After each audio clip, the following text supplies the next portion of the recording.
Hola, ¿qué tal? Muy buenas noches. Comienza aquí una nueva edición de Las Cuatro Esquinas, la edición de hoy jueves, en la que vamos a tener la oportunidad de escuchar en primera persona la historia de uno de los cientos de antequeranos que padecen la enfermedad de la diabetes. La diabetes y yo. Es el nombre del libro que le tenemos, por cierto, por aquí. Es este que están viendo, que está ya a la venta y disponible en papelerías antequeranas, que cuenta la historia de un antequerano muy joven, Samuel Martín, que es audioprotésico, que trabaja además con el público en Antequera, seguramente muchos de ustedes le conocerán, y nos va a contar cómo pues ha querido romper mitos, y de hecho hoy vamos a romper hasta 6 mitos distintos relativos a cómo es la vida de un diabético, que lo van a descubrir esta noche, es de lo más normal y bueno, pues aunque es una enfermedad crónica, una vez que se supera el shock inicial, como le pasó a él cuando tenía 5 años, del momento en que se diagnostica la enfermedad, pues se puede integrar perfectamente a la normalidad. Lo vamos a escuchar en nada. ¿Cuánto has comido? ¿Cómo te encuentras? ¿Estás muy blanco? Te hacen miles de preguntas y te tienen un control, y no solo una persona, sino de índice general suelen estar muy encima tuya, cuando en realidad, a no ser que seas un niño, que a lo mejor no tienes tanto control, ya la sueles tener controlada y tú tienes total control de qué te pasa, cómo te sientes y demás. En un día en el que, además de abordar el asunto que viene detallado en el libro La diabetes y yo, vamos a tener la oportunidad también de hablarles de agricultura. Y es que Antequera ha sido escenario de la celebración de la Asamblea General de Cooperativas Agroalimentarias, como no puede ser de otra forma, en la más importante del país, e incluso a nivel internacional le hablamos de COP, que tiene su sede en la carretera de Córdoba. Allí ha tenido lugar este encuentro. Pues facturamos aproximadamente un 6% más, lo cual era un buen avance, pero de todas maneras en el 2020 las vamos a pagar todas juntas por el efecto de coronavirus, la restauración, el canal Horeca, y eso va a afectar negativamente en el sector. Y todo ello en una edición en la que vamos a repasar el Instagram, el Facebook y la agenda del fin de semana. Importante, tomen nota, papel y lápiz, para saber a qué actividades pueden inscribirse con Antonio Jesús Palomo en cuestión de unos minutos, y en un día en el que volveremos a visitar un patio donde se celebra otro concierto de blues, el de Hill Frequencies, el de San Juan de Dios. Hoy vamos a ver cómo suena los conciertos de blues, el Festival de Blues, en este escenario un tanto atípico.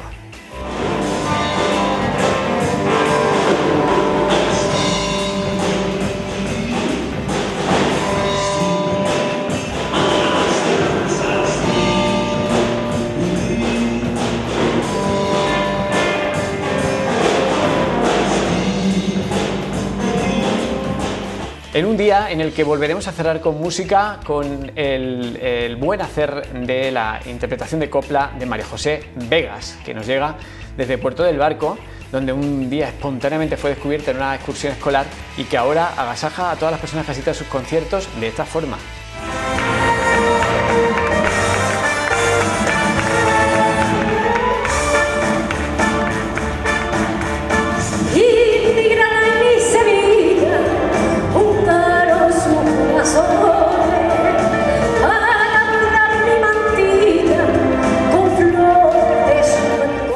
Comenzamos ya así con las cuatro esquinas de hoy. Bienvenidos.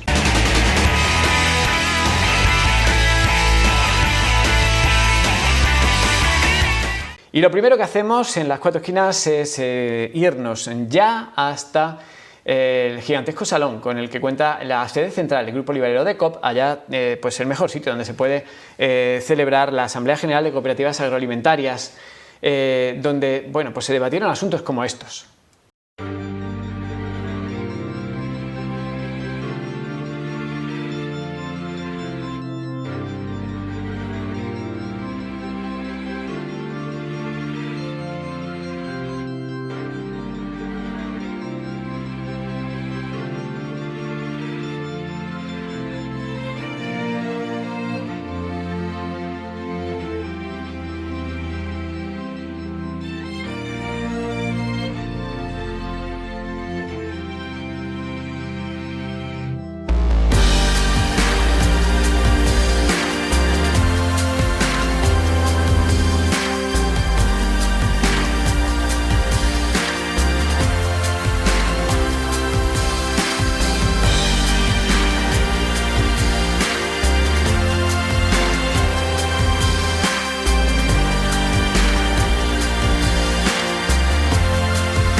normal. Este año se trata de dar cuenta, resultados y ver cómo estamos, y así por cifrarlo un poco, bueno, pues hemos bajado algo de facturación, sobre un 7% con respecto al año anterior, que fue de 9.000 millones.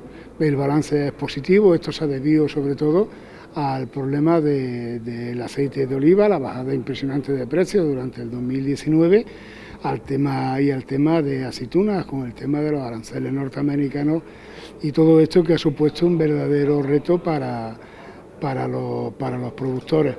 Luego, bueno, en sectores como el ganadero, el año pasado, el 2019 me refiero, fue un buen año. Ganamos aproximadamente, o facturamos aproximadamente un 6% más, lo cual era un buen balance, pero de todas maneras en el 2020 las vamos a pagar todas juntas por el efecto de coronavirus, la restauración, el canal Horeca, y eso va a afectar negativamente en el sector.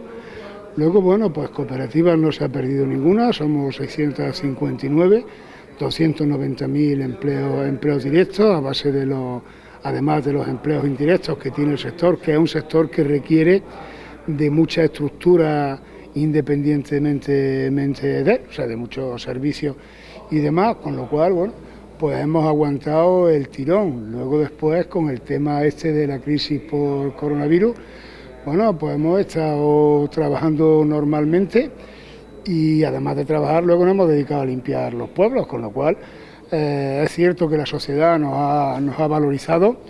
Mi opinión personal es que se nos ha tratado en algún momento de héroes. No somos héroes, somos trabajadores como lo hemos hecho toda la vida, y lo único que pedimos es una renta digna, y lo único que le pedimos ahora a la sociedad es que se vuelquen hacia nosotros igual que nosotros nos hemos volcado hacia ellos. ¿Cómo se vuelca la sociedad a esto? Pues mediante el consumo de productos cooperativos y mediante precios justos. Yo creo que no hay nada más que decir. ¿Quiénes se reúnen aquí esta mañana? Bueno, pues la verdad es que este año la reunión se ha visto muy acortada por los temas estos del coronavirus. Se reúne el Consejo Rector más los consejos provinciales, pero en este caso va limitada a 2 o 3 personas por provincia. O sea que se va a ver muy reducido la asistencia a la asamblea. Pero bueno, con la situación que tenemos de COVID, pues era además lo lógico guardar las medidas de seguridad. Y bueno, y agradecer, porque se ha hecho aquí en Antequera un gran salón de DECOOP, agradecer a DECOOP que ha puesto a nuestra disposición el salón ¿Qué conclusiones se esperan para esta asamblea? Bueno, pues yo creo que las conclusiones van a ser claras. De todas maneras, las conclusiones se las debería de preguntar luego a los que salen.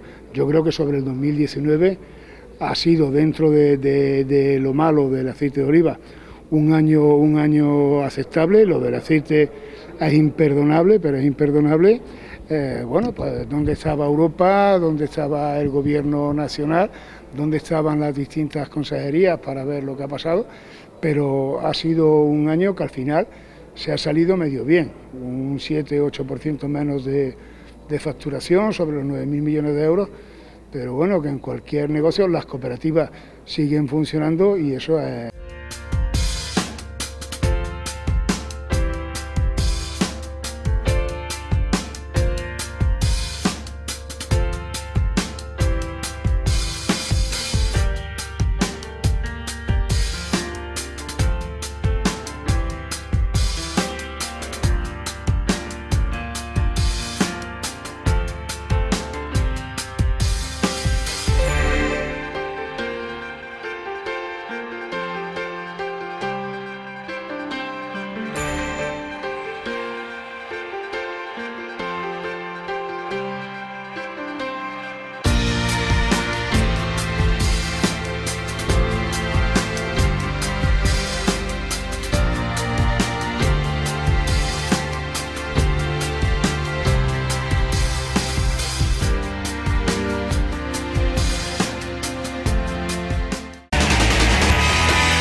Tiempo de Instagram, la red social de las imágenes que se cuentan, por cierto, no sé si lo sabían, por decenas de miles, con la etiqueta Antequera. Antonio, buenas noches. Nos vamos ya con el Instagram esta semana, ya saben que es la red social de la fotografía, donde estamos muy atentos de esas imágenes que tratan sobre la ciudad de Antequera, de las que ya se acercan a las 164.000. De la semana pasada a esta tan solo han subido ya 500 fotografías con el hashtag de Antequera. Recuerden que estamos en esta red social también, escribiendo @las4esquinas, todo con letra. Pueden seguirnos, pueden etiquetarnos en su fotografía para verlas en esta sección. Ya estamos a puntito de rozar los 3.000 seguidores, así que muchísimas gracias por unirse también a nuestra cuenta de Instagram, donde observamos esta semana esta imagen maravillosa de Rafael Mif, saliendo el sol por Antequera. También David Rubio se ha querido quedar con estos momentos únicos y recuerdos de paisajes de nuestra ciudad. El fotógrafo Miquel Cordero retrata este cielo cargado de rescoldos de fuego en estos días de tanta calor en el centro de Antequera. Y Garbi Antequera se quedaba con este detalle del arco de Estepa visto desde el Paseo Real. Y terminamos con esta imagen de Antequera captada por Nari Chabel. Pues ya saben que nos pueden fotografiar con el hashtag Antequera, pero que también nos pueden etiquetar escribiendo @las4esquinas Antequera, y esas fotos van a ir directas ya a esta sección la próxima semana. Muchísimas gracias por seguirnos y nos vemos en las redes.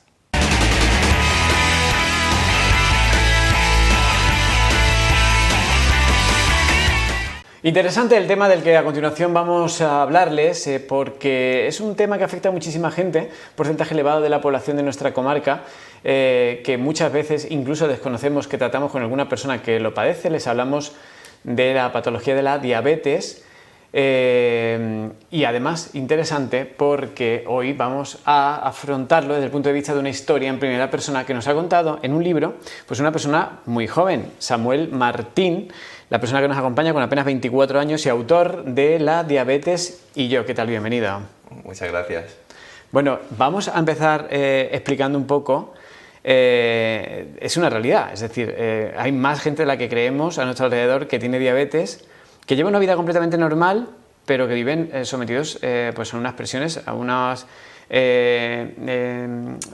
ignorancias o mitos bastante importantes, ¿verdad? Correcto. Bueno, pues cuéntenos un poco cómo fue su caso particular, porque usted no nació con diabetes, uno de los mitos más básicos. Pensar que se nace no siempre ocurre, ¿verdad? Correcto, yo empecé a los 4 años y medio y empecé pues un día cualquiera. Bueno, tuve una temporada, digamos, malo. Mis padres creían que estaba un poquito rebelde porque empecé a orinarme en la cama, bebía mucha agua, no quería comer, y mis padres decidieron darme una lección llevándome al médico como para regañarme.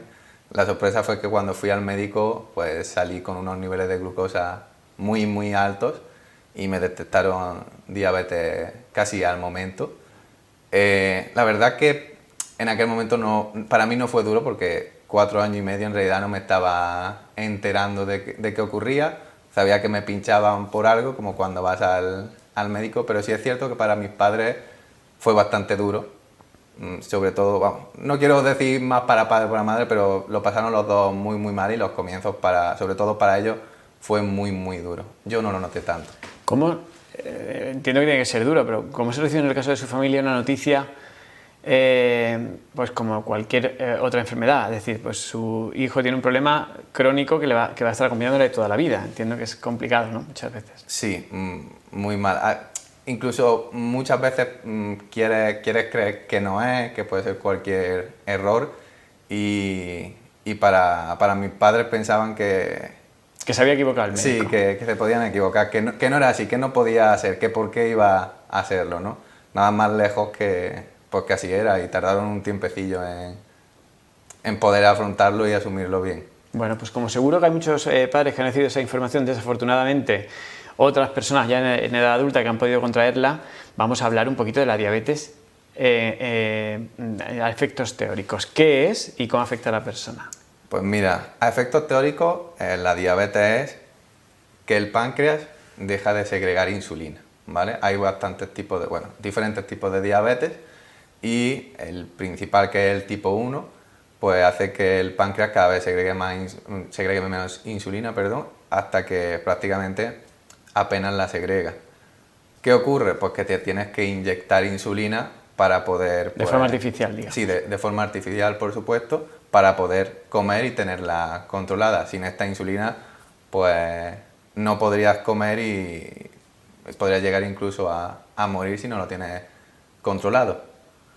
A nivel ya del tipo 2, que es el otro que se da sobre todo a las personas de mayor edad, de la tercera edad, no es una diabetes tan complicada, el páncreas sigue medio funcionando, vamos a llamarlo así, y con pastillas pues pueden, digamos, complementar este efecto. Uh-huh. Bueno, vamos a abordarlo desde el punto de vista de las situaciones de ignorancia que vive mucha gente, vamos a decirlo así de forma fina, o lo que es lo mismo, de los mitos que se generan en torno a el tema de la diabetes. Por un lado, el pánico que se genera alrededor. Se sabe que un compañero o se sabe que una persona de la familia, un amigo tiene diabetes y todo el mundo está como pendiente, ¿no? Porque parece como que es muy arriesgado y en cualquier momento le puede dar una bajada, ¿no? Correcto. En situaciones a lo mejor más cercanas, pues sí tienen un poquito menos de control, pero cualquier situación a lo mejor fuera de casa, ya sea comida en un restaurante, en una fiesta, en una situación no a lo mejor usual, si te tienen en un control muy exhaustivo, pues te has mirado el azúcar, te has puesto la insulina, cuánto has comido, cómo te encuentras, estás muy blanco, te hacen miles de preguntas y te tienen un control, y no solo una persona, sino de índice general suelen estar muy encima tuya, cuando en realidad, a no ser que seas un niño, que a lo mejor no tienes tanto control, ya la sueles tener controlada y tú tienes total control de qué te pasa, cómo te sientes y demás. Entiendo que es diferente cuando eres un niño pequeño, ¿no? Y cuando ya tienes una determinada edad. Yo no sé en qué momento ya se convirtió en una especie de sobreprotección por parte de los padres, porque hubo un punto en el que ya los padres no dependías de ellos para, por ejemplo, inyectártela, y a partir de ahí ya lo hacías tú solo, si estabas de viaje, por ejemplo, pero aún así los padres continúan, ¿no? Sí, ¿Cuál fue el punto, el cambio de la inflexión en tu caso? Yo llevaba 6 años con diabetes ya, y ya pues en el colegio cada vez está un poquito mayor, empiezan a generarse las excursiones fuera del propio colegio, y ahí es cuando en este caso mi madre era la que más sobreprotegida me tenía, ella estaba con el teléfono 24/7, de si pasaba algo salía del trabajo, de casa, donde estuviera, para llevar un control, mirarme, llevarme comida, lo que hiciera falta. ¿Qué ocurre? No podía venir a las excursiones, así que es ahí cuando me tuvo que enseñar, digamos, a que yo me tuviera que pinchar y confiar en que no me fuera a pasar nada. Ahí es cierto pues que se generó un efecto, digamos, contrario. Confiar un poquito en mi hijo lo va a hacer bien porque le he enseñado, a su vez que a lo mejor generar un poquito más de preocupación de lo hará bien mientras yo no le estoy viendo. Pero a partir de ese punto es cuando empieza a generar un poquito más de independencia, porque ya confías en que si pasa algo vas a saber cómo actuar. Por supuesto los padres son padres y hasta que no llevan mucho tiempo no se terminan de fiar. Suele pasar. Bueno, el siguiente mito en torno a la diabetes es es imposible llevar una vida normal. Este muchacho tiene que estar... no puede estar en un centro de trabajo normal, llevando su puesto de trabajo normal, no puede estar estudiando porque tiene que estar en el servicio cada o muchísimas veces al día. Nada más lejos de la realidad. Correcto. Es cierto que yo mismo he tenido muchas dudas de trabajos que podía hacer, de estudios que podía realizar, por eso mismo, y si estoy trabajando y me pasa algo, me baja el azúcar, trabajando, no me van a querer contratar, no. Al final, como has dicho, es nada más lejos de la realidad. Puedes trabajar de cualquier cosa siempre que lleves un control, pero como con todo, ¿no?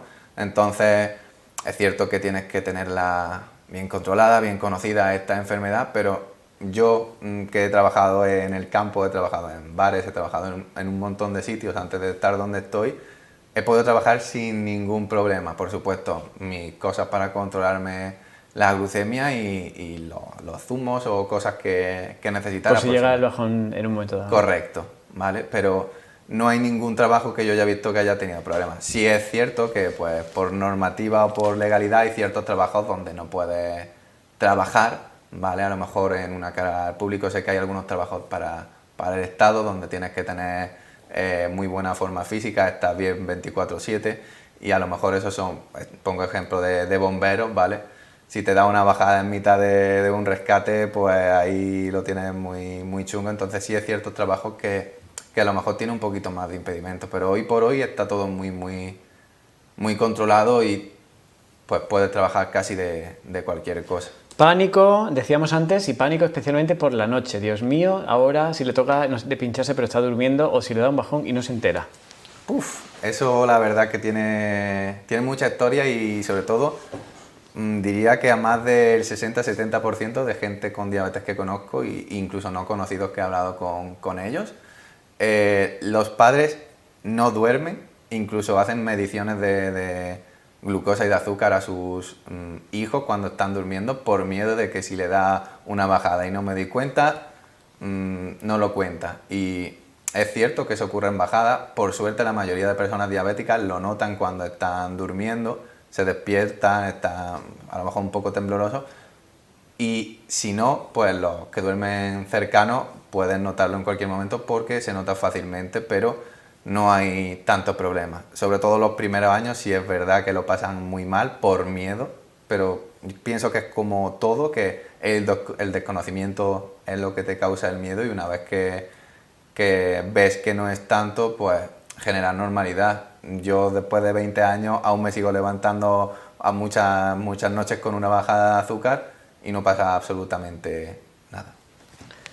Bueno, más mitos relacionados con la diabetes, aprovechando que tenemos al autor de La diabetes y yo, que a pesar de su corta edad de 24 años, pues se ha escrito una obra que tiene un gran interés, porque además lo ha vivido en sus carnes, ¿no? Ha tenido, eso sí, ha contado con un asesoramiento científico de un profesional, de un doctor especialista, pero son historias personales que además cuentan en un tono muy informal, ¿no? Un poco en primera persona, ¿no? Sí, de correcto. tú a tú, como decía usted antes, ¿no? Efectivamente, yo quería contar mi historia, cómo fue, pero no quería que fuera algo muy frío, muy objetivo, entonces intento que en el libro leas como si te estuviera hablando yo, como si estuviéramos hablando ahora mismo. Bueno, siguiente mito o desconocimiento: este hombre no puede comer de nada, este hombre tiene diabetes, no traigas una chocolatina aquí delante de él, pobrecito. Correcto. Eso creo que ha sido el mayor problema que he tenido en mi vida, el qué puedes comer, qué no puedes comer y por qué comes esto. A ver, la diabetes al fin y al cabo es controlar qué azúcar y qué cantidades de hidratos de carbono te estás comiendo. No hay ningún alimento que no puedas comer. Una persona no diabética a una diabética está claro que no te van a decir hínchate de palmeras de chocolate, hínchate de alimentos con azúcares. A nadie le viene bien, entre muchas comillas, ¿no? Pero claro, a una persona diabética es cierto que le va a lo mejor a afectar un poquito más. Lo único, controlar las cantidades. Toda la comida la puede comer un diabético siempre que controle las cantidades exactas, ¿vale? ¿Qué pasa? La diabetes siempre ha sido azúcar. Se define como no puedes comer azúcar porque es lo que te sube. Nada más lejos de la realidad de nuevo que si tú controlas de nuevo cualquier alimento, puedes llevar un ritmo de vida muy normal comiendo todo lo que te apetezca moderadamente. Y luego no mirar internet para pedir consultas o buscar curas milagrosas, porque alguno hay quien se atreve a escribir ese tipo de locuras, ¿no? Muchísimas. Yo mismo cuando empecé se dijo que nada, en un par de años, 3, 10 años como mucho ya había curas, ya había tal. Libros de cómo curar la diabetes hay también a cascoporro y por pena o por tristeza hay que admitir que no hay, que hoy por hoy no hay. Quién sabe dentro de 15 o 20 años, pero si hubiera una cura milagrosa ya se habría puesto a prueba y no tendríamos este ritmo de vida de 20 años ya mínimo con la diabetes. El problema es que muchos, sobre todo los familiares, no los propios diabéticos, los familiares buscan esa cura para poder solucionar el problema de ese familiar directo y caen en ese tipo de mentiras que realmente no sirve para nada. Bueno, rompiendo mitos, pero eso no significa que haya que negar todo lo que hay que conocer relacionado con la enfermedad, ¿no? En el caso de la diabetes, pues como decimos, no todos son mitos. Por ejemplo, es verdad que sí hay que tener en cuenta el sobrepeso en una dieta especial o la edad que tiene la persona que lo padece. Eso es correcto. Vamos a pensar que cuando una persona empieza con diabetes, ya tenga 5 años que 25, pasa por una etapa que suele durar casi un año, unos 9 meses, gente más, gente menos, en la que el páncreas sigue funcionando, cada vez menos, pero sigue funcionando. ¿Qué quiere decir? Pues que conforme va pasando más el tiempo, necesitan más insulina, entre muchísimas comillas, ¿vale? Entonces, más edad tienes, más te tienes que cuidar, sea o no diabético. Entonces, al tener diabetes, pues tienes que tener un control mayor porque necesitan, digamos, unas cantidades de insulina diferentes. Yo, cuando empecé con la diabetes, las cantidades de insulina eran muy pequeñas. Conforme fue pasando el tiempo y yo me descuidé un poco, que llegué a generar bastante sobrepeso, pues me podía poner, aunque no se habla a lo mejor de cantidades, 15 unidades, por ejemplo, para comer. Hoy por hoy, haciendo deporte y tal, pues la llevo a 4 o 5 unidades, es decir, he rebajado a más de la mitad las unidades que tengo que inyectarme por no tener sobrepeso y llevar un ritmo de vida un poquito más saludable. El sobrepeso afecta directamente a la cantidad de insulina que necesitas por la absorción de la propia hormona. Bueno, pues aprendiendo sobre la diabetes con el autor de La diabetes y yo. Y bueno, decíamos, y ya con esta terminamos y contamos una anécdota relacionada con el libro, que hay muchas cuestiones que son mitos, otras que son realidades que hay que contar también, porque no todo es de color de rosa, es una realidad, como por ejemplo el hecho de que llega a afectar el estado de ánimo. Un diabético, pues por las consecuencias que puede tener sobre su sistema inmunológico, al final también pues tiene más dificultades para afrontar determinadas situaciones. De hecho, usted fue capaz de darle la vuelta a una situación, en una consecuencia de la que me gustaría que también hablara, que si es así o no es así, es decir, que puede llegar a afectar el estado de ánimo, para decir, pues voy a ayudar a muchas personas que puedan pasar por la misma situación y voy a escribir un libro a raíz de una situación negativa que le afectó emocionalmente en su momento, ¿no? Correcto. Yo, como has dicho, pues lo escribí por una mala razón, que en este caso fue, me rompieron el corazón, cortaron conmigo. Y, para que la gente lo entienda, es una ruptura sentimental, correcto, de una pareja. Vale. Correcto. ¿Qué pasa? Cuando estás mal se genera un sentimiento de ansiedad, un sentimiento de tristeza, y ahí normalmente el sistema inmune suele pegar picos, vamos a llamarlo así, ¿vale? ¿Qué ocurre? Pues cuando el sistema inmunológico sube, y esto pasa incluso cuando te pones malo, al inyectarte insulina, pues este sistema inmunológico está detectando que eso no es tu cuerpo. Entonces puede llegar a bloquear parte de la insulina que te inyectas. Yo estuve una semana muy mal, estuve muy triste. Y entonces cogió el portátil y se puso a escribir. Y me puse a escribir sin parar. Después de esa semana dije, voy a escribir, voy a decir lo que siento y cómo lo he vivido. Y hasta aquí. Bueno, ¿es fácil escribir un libro en Antequera y que te lo publiquen? Escribirlo, vamos a decir que sí, bueno, es escribir. Publicarlo es más complicado. Hacerse ver, decir que esté bien, dar la imagen, dar la sensación que tú quieres dar, no es tan sencillo como... ¿Y bien con los editores? Uf, me regañaron mucho, porque escribo como hablo y la verdad que me regañaron mucho. Pero por suerte me han tratado muy bien.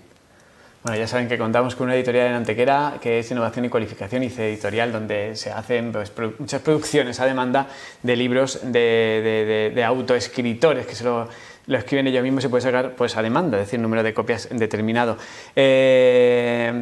Completamos con la pregunta del millón. Samuel, ¿ya ha encontrado pareja?